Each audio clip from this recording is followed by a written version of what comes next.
یہ نہیں فرمایا نبی علیہ السلام نے، بلکہ فرمایا کہ کوشش کے بعد اگر وہ صحیح نتیجے پر نہیں بھی پہنچا تو کوشش کی وجہ سے انہیں کوشش کی ہے، اس نے غور کیا ہے، محنت کی ہے، اس کی اس محنت اور غور و تدبر کے صلے میں اسے 1 گنا ثواب ملے گا۔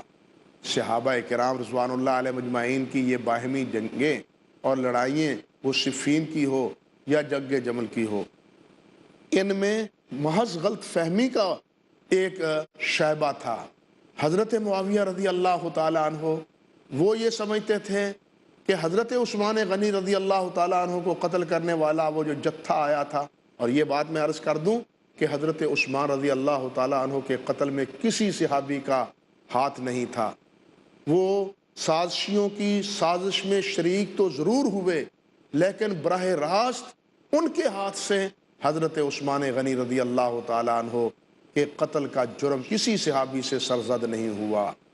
ہاں، صحابہ کرام کے ہاتھوں سے جنگ جمل میں اور جنگ صفین میں لوگ مارے گئے ہیں، یہ درست ہے، لیکن یہاں کیا ہے؟ یہاں صورت یہ ہے کہ حضرت طلحہ، حضرت زبیر، اسی طرح حضرت معاویہ اور حضرت عمرو بن عاص یہ سمجھتے تھے کہ عثمان غنی رضی اللہ تعالی عنہ کے قاتل وہ حضرت علی کے ساتھ ہے، وہ علی رضی اللہ تعالیٰ عنہ کی صفوں میں گھسے ہوئے ہیں، اور حضرت علی رضی اللہ تعالیٰ عنہ سے حضرت عثمان کے قصاص کا تقاضا کر رہے تھے کہ حضرت عثمان غنی کا قصاص لیا جائے، اور حضرت علی کا موقف یہ تھا کہ ابھی میری حکومت وہ مستحکم نہیں ہوئی، ابھی ان مجرموں سے قصاص لینا شروع کر دوں تو حکومت میں یکجہتی نہیں رہے گی، اختلاف امت میں اور بڑھ جائے گا، اس لیے فوری طور پر قصاص لینے سے حضرت علی رضی اللہ تعالیٰ عنہ نے تعمل کیا، توقف کیا، اور یہ صحابہ اصرار کرتے تھے کہ ان سے فی الفور قصاص لیا جائے اور حضرت امیر المومنین عثمان بن عفان رضی اللہ تعالیٰ عنہ کا خون رائگاں نہ جائے۔ یہ وہ اصل سبب تھا حضرت علی اور دوسرے صحابہ کے مابین اختلاف کا۔ دونوں کا موقف اپنی اپنی جگہ وہ درست تھا، دونوں کی جگہ اپنے اپنے درست تھا، لیکن اقرب الی الصواب حضرت علی رضی اللہ تعالی عنہ کا موقف تھا، جس طرح کہ جمہور علماء کرام کا فیصلہ ہے۔ تو میں نے خلاصتاً یہ بات عرض کر دی ہے کہ یہ بھی جنگیں ایک غلط فہمی کے نتیجے میں واقع ہوئی ہیں۔ یہاں یہ دیکھیے کہ ایک موقع پر حضرت سعد بن ابی وقاص رضی اللہ تعالی عنہ، حضرت سعد بن ابی وقاص عشرہ مبشرہ میں سے ہیں رضی اللہ تعالی عنہ، ان کے سامنے ایک بد نصیب نے حضرت علی رضی اللہ تعالی عنہ کے بارے میں بد کلامی کی، انہیں برا کہا، نازیبا کلمات کہے۔ غور کیجئے، یہ آخری دور تھا، صحابہ کرام تھا، اس وقت یہ خارجیت کے، رافضیت کے فتنے رونما ہو چکے تھے۔ حضرت علی رضی اللہ تعالیٰ عنہ کے بارے میں کسی بد نصیب نے نازیبا بات کہی تو حضرت سعد بن ابی وقاص رضی اللہ تعالیٰ عنہ نے کیا فرمایا؟ یہ بات قابل غور ہے۔ فرمانے لگے مہلاً ان اصحاب الرسول اللہ صلی اللہ علیہ وسلم، کہتے ہیں وہ صحابہ کرام کے بارے میں تأمل کرو، ٹھہر جاؤ، رک جاؤ، کیوں بد زبانی کرتے ہو، کیوں بد کلامی کرتے ہو؟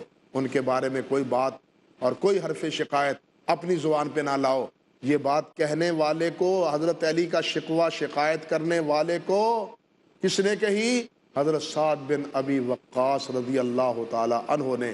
اور پھر آگے کیا کہتے ہیں ذرا توجہ فرمائیے، فرماتے ہیں حضرت سعد رضی اللہ تعالی عنہ فَإِنَّا أَصَبْنَا ذَنْبًا مَعَ رسول اللہ صلی اللہ علیہ وسلم، ہم ایک بار خود نبی علیہ السلام کے ساتھ تھے اور ہم سے ایک غلطی سرزد ہو گئی تھی، آپ کی موجودگی میں ہم سے ایک غلطی ہوئی تھی۔ فَأَنزَلَ اللَّهُ عَزَّ وَجَلَّ، اللہ رب العزت نے اس وقت قرآن مجید میں یہ بات نازل فرمائی اور فرمایا لولا کتاب من اللہ سبق لمسکم فیما اخذتم عذاب عظیم، اگر اللہ کا فیصلہ پہلے سے نہ ہو چکا ہوتا تو تمہیں دردناک عذاب دیا جاتا۔ اللہ اکبر کبیرہ۔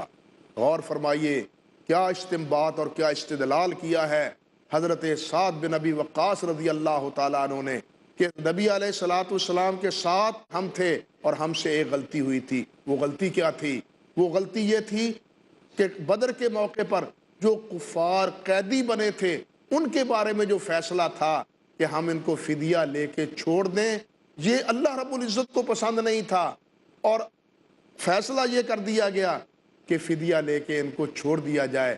اللہ چاہتے تھے کہ ان کی گردنوں کو اڑا دیا جائے تاکہ مسلمانوں کا رعب اور دبدبہ یہ قائم ہو جائے اور حق واضح ہو جائے۔ اللہ یہ چاہتے تھے، اور اللہ رب العزت نے فرمایا لولا کتاب من اللہ سبق لمسکم فیما اخذتم عذاب عظیم۔ اللہ کی کتاب کا فیصلہ تمہاری معافی کا پہلے نہ لکھا ہوا ہوتا تو تمہیں دردناک عذاب پہنچایا جاتا، دیا جاتا۔ حضرت سعد فرماتے ہیں صحابہ کے بارے میں اللہ نے فیصلہ گویا کر دیا ہے ان کی بخشش کا، ان کی مغفرت کا، اس لیے ان کے بارے میں بد کلامی نہ کرو، ان کے بارے میں حرف شکایت زبان پہ نہ لاؤ۔ یہ حضرت سعد فرماتے ہیں۔ یہاں ہم تھوڑا سا وقفہ لیتے ہیں اور وقفے کے بعد پھر اسی مسئلے کو آگے بڑھائیں گے۔ وما توفیقی الا باللہ العلی العظیم۔